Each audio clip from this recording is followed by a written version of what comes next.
model pelajaran kita jauh lebih satu waktunya. Tapi yang kurang punya kita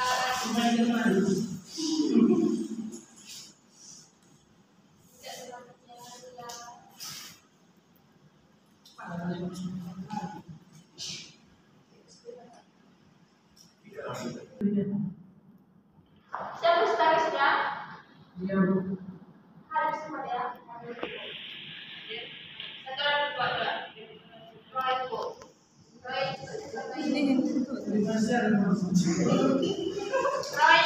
Iya, ya, Bu. kenapa Roy? Harus kerja. Lagi bersama dengan doa. Kalau kalian berdoa sudah, Bapak akan belajar dengan kami tentang sampai menggunakan semangat dan semangat dalam doa untuk sebenarnya terjadi Baik, terima kasih.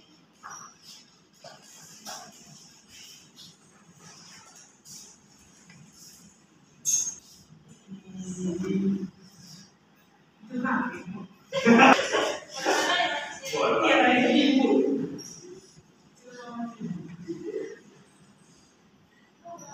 Sebelum kita masuk ke pelajaran kita selanjutnya hari ini, minggu lalu kita belajar tentang apa? Siapa yang masih ingat? Apa kita? Bagaimana maksudnya pribadi? Bahwa setiap manusia mampu, jangan Roy. Nanti keluar ya. Kita mempunyai kelemahan dan kelebihan masing-masing. Jadi setiap orang itu punya kelemahan. Baik, terima kasih. Kita mulai. Nah, sekarang kita belajar tentang pengukuran manusia sebagai citra alam. Nah, tujuan belajar kita hari ini yaitu menjelaskan perbedaan manusia dan makhluk lainnya. Yang kedua, mengidentifikasikan perilaku manusia yang sesuai dengan citra alam dan sebaliknya. Yang ketiga itu dapat menggambarkan manusia citra alam dalam kitab suci atau perumpamaan orang Samaria yang murah hati.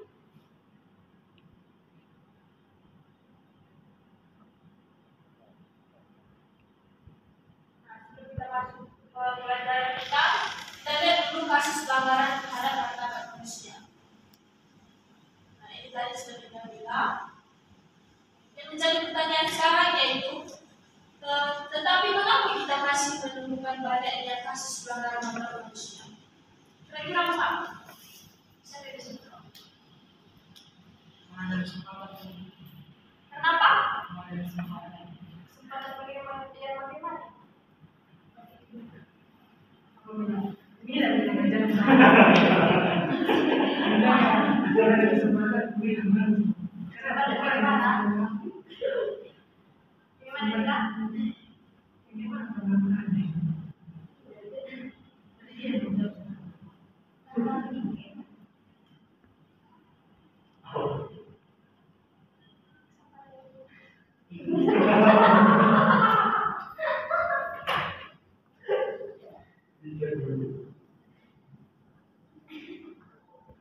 Nah, jadi pertanyaan kedua itu, mengapa masih ada perbudakan? Mengapa masih ada pembantaian? Ya kan, terima kasih. Nah, jadi yang terjadi, mengapa masih banyak kita menemukan pelanggaran manusia? Mengapa masih banyak perbudakan? Mengapa masih ada pembantaian itu? Karena sikap fanatik dan diskriminasi ras antara ras, suku, agama, dan budaya dan kelompok sosial lainnya. Nah, jadi penyebabnya itu yang pertama itu kebodohan dan kesalahpahaman. Maksudnya itu mudah diprovokasi dan yang kedua, siapa yang tahu apa itu provokasi? Mengaruhi. Jadi alasannya juga tidak kecerdasan yang kurang atau usia tidak kuat, daya nalarnya sederhana dan lain-lain. Yang penyebab yang kedua itu perasaan terancam antara isu isu Kristenisasi, Islamisasi membuat orang-orang disempit, sehingga membuat orang merasa terancam karenanya dia tidak ikut dengan kelompok yang kuat. Coba perhatikan teman-teman.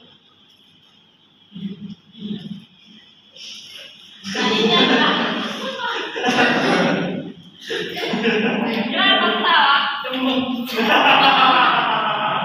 Ada yang lucu? Kenapa nanti? Aku pulang, Bu.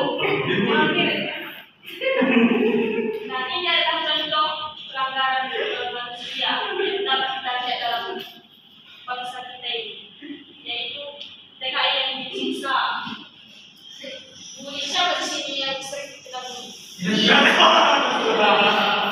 Kenapa kita tuliskan videos? Karena dia yang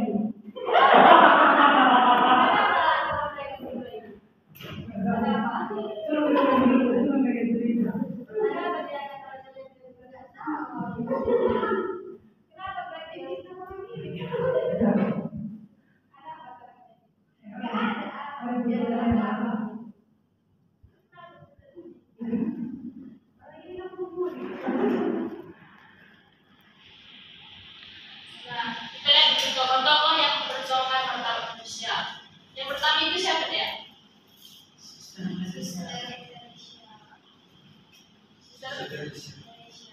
Yang kedua, yang ketiga, yang keempat, dan jadi Bunda Teresa adalah kebesaran manusia yang advokasi orang miskin dan berbudaya. Mahatma Gandhi ini yang membela kebenaran dan setia dan kekerasan. Dan Mahatma Wijaya ini peduli agar orang miskin yang tertindas dan yang tidak berpendidikan. Munir ini adalah aktivis hak asasi manusia. Nah, jadi Mother Teresa ini lahir di Albania, seorang biarawan Katolik yang membantu orang-orang miskin, khususnya mereka yang dalam sakaratul maut di Kota India. Dia merawat orang-orang sakit di pinggir jalan, di bawah ke penampungan, memberi makan, yang sakit menjadi sehat dan yang tidak tertolong tinggal dengan tenang. Kalau baca yang kedua ini, Namanya Munir Sekali, meninggal pada tanggal 3 Januari 2004 saat menerbangkan ke Amsterdam di 2 Juli. Dia adalah pejuang hak asasi manusia di Indonesia yang sangat hidup dengan sangat sederhana. Dia mendampingi keluarga korban kekerasan menuntut keadilan kasus di Priok, Tanjung Priok, dan juga orang-orang hilang kasus di dalam penjelasan. Soal dipakai secara serius.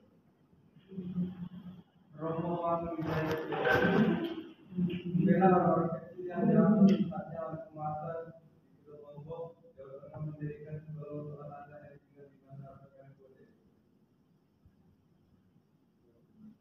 Nah, dari tokoh yang siapa yang sudah pernah melakukan salah satu apa itu?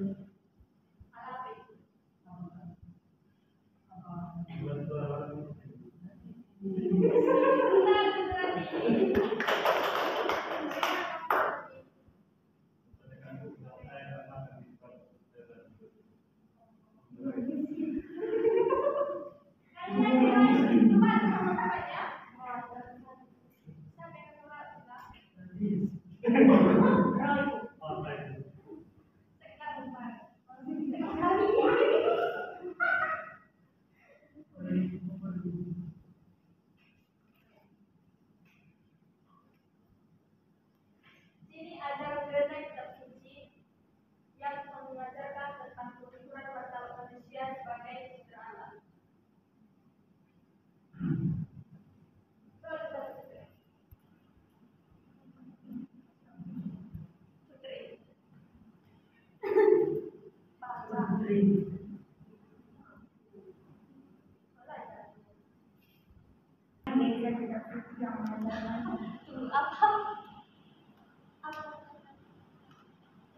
Apa? belajar kitab suci yang mengajarkan tentang keluhuran martabat manusia sebagai ciptaan.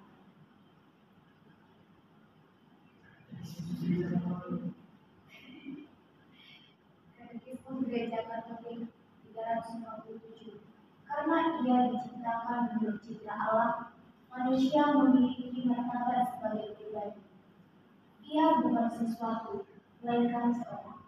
Ia mampu mengenali diri sendiri, menjadi tuan atas dirinya, mengabdikan diri dalam kebebasan dan hidup dalam kebersamaan dengan orang lain. Dan karena rahmat, ia sudah dipanggil ke dalam perjanjian dengan penciptanya untuk menjadi tuan, untuk memberi kepadanya jawaban iman dan cinta yang dapat diberikan suatu makhluk lain sebagai penggantinya. Jadi yang dimaksud dari Katekismus Gereja Katolik 357 ini adalah manusia dikatakan sebagai gambaran atau citra dengan Allah. Jadi ini adalah maksud dari KGK 357 ini.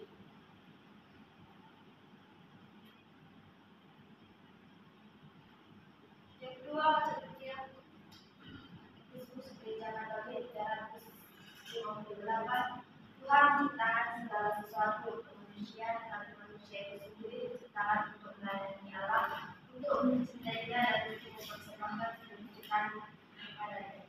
Nah, jadi Katekismus Gereja Katolik 358 ini mengatakan bahwa manusia diberi kuasa untuk menguasai alam ciptaan lain. Menguasai alam berarti menata, melestarikan, mengembangkan, dan menggunakannya secara bertanggung jawab. Bagaimana cara manusia bisa menggunakan?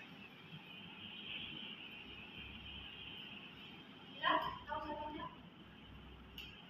Ya, bisa.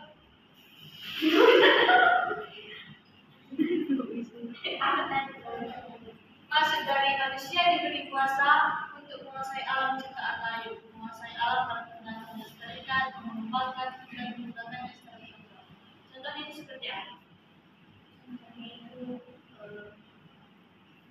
melawai itu ada contohnya juga tempat sampah itu jalan kita ambil di sini kok yang dapat itu kan termasuk salah satu melestarikan. Ada yang lain bisa memberikan contohnya? Tidak ada? Nah, jadi itulah salah satu contoh dari KGK 360.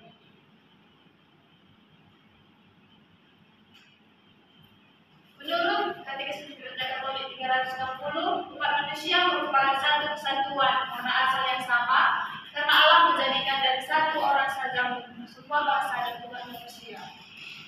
Maksudnya itu ialah persaudaraan sejati adalah persaudaraan yang dihayati atas dasar persamaan kuadrat sebagai sesama ciptaan Tuhan dan persamaan kuadrat sebagai citra Allah.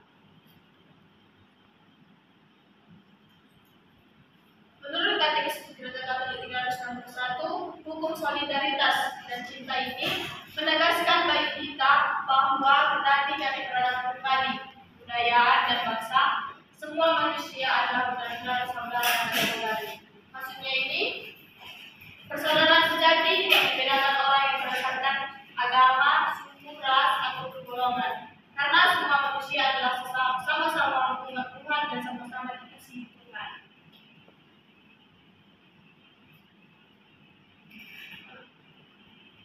KGK 362, pribadi manusia yang diciptakan menurut citra alam adalah wujud jasmani sekaligus rohani. Dan kitab suci mengungkapkan itu dalam bahasa kiasan apabila ia mengatakan Allah membentuk manusia dari debu dan tanah dan menghembuskan nafas hidup ke dalam hidupnya. Demikianlah manusia itu menjadi makhluk yang hidup.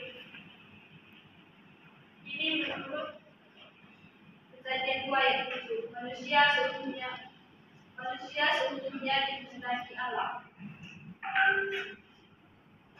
Jadi ini menurut ajaran kitab suci, Tuhan manusia sebagai ciptaan ditentukan dalam orang Samaria yang baik hati. Coba dibaca lagi. 10 ayat 7 sampai 20. Orang namanya yang benar. Pada suatu kali berfirman seorang ahli Taurat menjumpai katanya, Guru, apa yang harus perbuat untuk memperoleh hidup yang kekal? Jawab Yesus kepadanya, apa yang tertulis dalam buku Taurat? Apa yang kau baca di sana? Jawab orang itu, kasihilah Tuhan Allahmu dengan segenap hatimu, dan dengan segenap jiwamu, dan dengan segenap kekuatanmu, dan dengan segenap akal budimu, dan kasihanilah sesamamu manusia seperti dirimu sendiri. Kata Yesus kepadanya, jawabmu itu benar. Perbuatlah demikian, maka engkau akan hidup. Tetapi untuk membenarkan dirinya, orang itu berkata kepada Yesus, dan siapakah sesama manusia? Jawab Yesus, adalah seorang yang turun dari Yerusalem ke Yeriko. Ia jatuh ke tangan penyamun yang bukan saja merampoknya habis-habisan, tetapi yang juga memukul-mukulnya, dan yang sesudah itu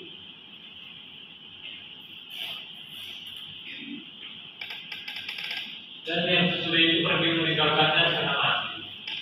Kebetulan ada seorang imam turun melalui jalan itu dan melihat orang itu, tetapi ia melewatinya dari seberang jalan. Demikian juga seorang Lewi datang ke tempat itu. Ketika ia melihat orang itu, ia melewatinya dari seberang jalan. Lalu datang seorang Samaria yang sedang dalam perjalanan ke tempat itu. Dan ketika dia melihat orang itu, tergeraklah hatinya oleh belas kasihan.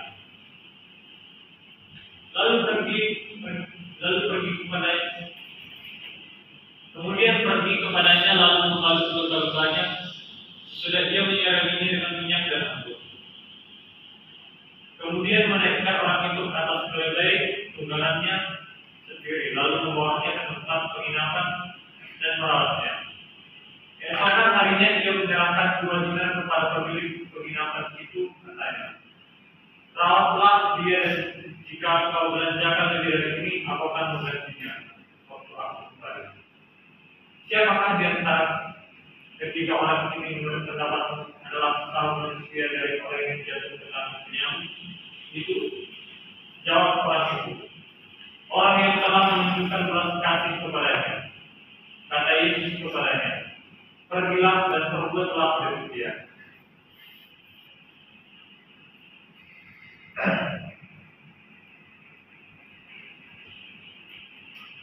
Pendalamannya itu, yang pertama itu citra Allah, dan citra Allah maksudnya itu manusia berperilaku sesuai dengan maksud Allah.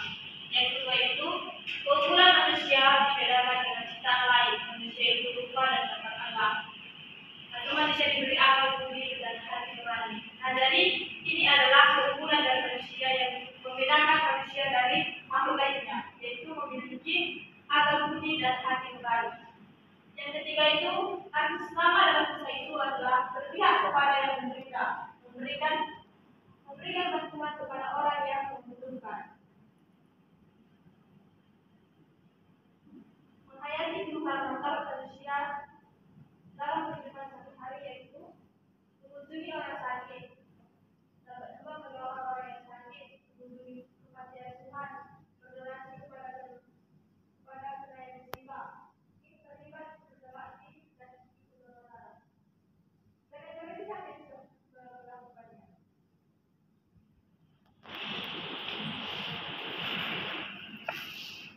Bapak yang baik. Murid, yang menguji orang sakit sering, mendoa orang sakitnya lebih sering.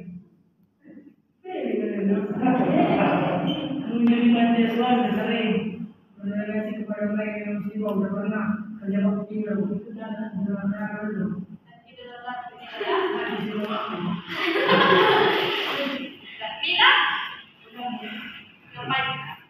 Bila orang sakit, mendoakan orang sakit, terus mengunjungi majelis Tuhan, berdonasi kepada yang sedang musibah, ikut terlibat dalam itu.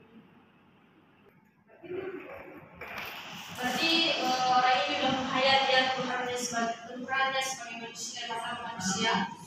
Ibu. Silakan.